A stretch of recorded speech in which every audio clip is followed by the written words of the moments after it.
guys, it's Fran again. I'm going to talk a little bit more about the second chakra in the month of March. I've written a blog. Basically, the second chakra organ includes the kidneys and the bladder. So, kidneys is a source of life. So, we always want to ramp up that kidney and so that we can increase vitality. So, this second chakra is about vitality and creativity and letting go of emotions. So it's emotions and boundaries and sensuality and intimacy and creativity and freedom.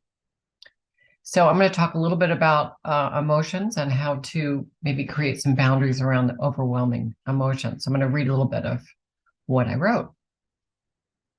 We have a choice to move in and out of the feelings we create. When there is an overabundance of negative emotion, it may affect your body, tensing up your lower back.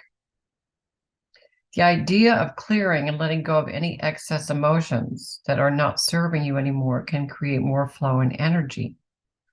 Using the water element, I think it is possible to release pain that is attached to an emotion that keeps you from experiencing more freedom, flow, and movement. Emotional balance requires us to be present and grounded to our feelings, the good, the bad, and the ugly. We are not perfect.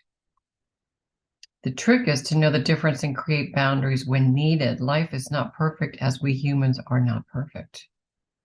Part of our lesson is to experience all that comes our way. How we choose to react is up to us. So that's just part of it. There's more. You can find it on my website, franbaileyhealer.com.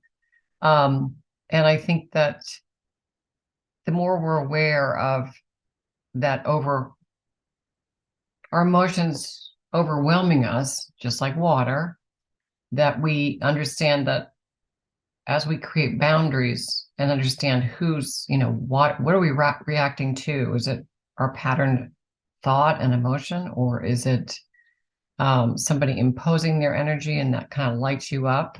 And then you go into some sort of turmoil, when in fact, if you were grounded and present and understood how you were reacting and why, then it may be easier to kind of flow with these emotions that we all have.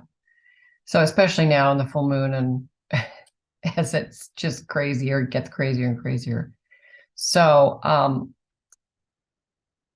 along with this carnelian I use, as I said last time, I always have that near me. And then I also use this orange smell incense to put in with water. And it really helps to uplift the mood. So I would request that or require that to sort of move through these difficult times, to help you stay focused and balanced so that you can create, right? So I wrote this also. It's called Freedom. And I'm just going to read it. It's a little poem. The eagle reminds us to give ourselves permission to legalize freedom. Soar in the creative energy and let it embrace you. Use your breath to foster more freedom in your body, mind, and heart. Reconnect with the element of air. Release the emotional drama that stops the flow of energy. So important. Allow water to flush out any impurities, old identities, and create space for new beginnings. Feel the earth ground, support, and balance the changes your body, mind, and heart are making. Increase the vitality of the kidney energy. It is the source of life. Plant seeds of divine truth, harmony, and love.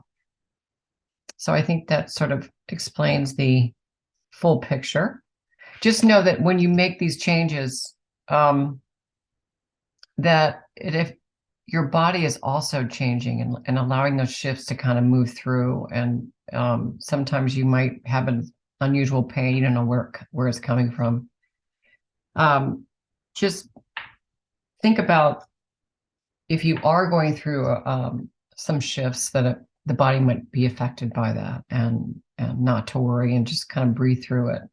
And I think you might understand the interconnection of the body, mind, and heart a little bit more. So, okay, more to come.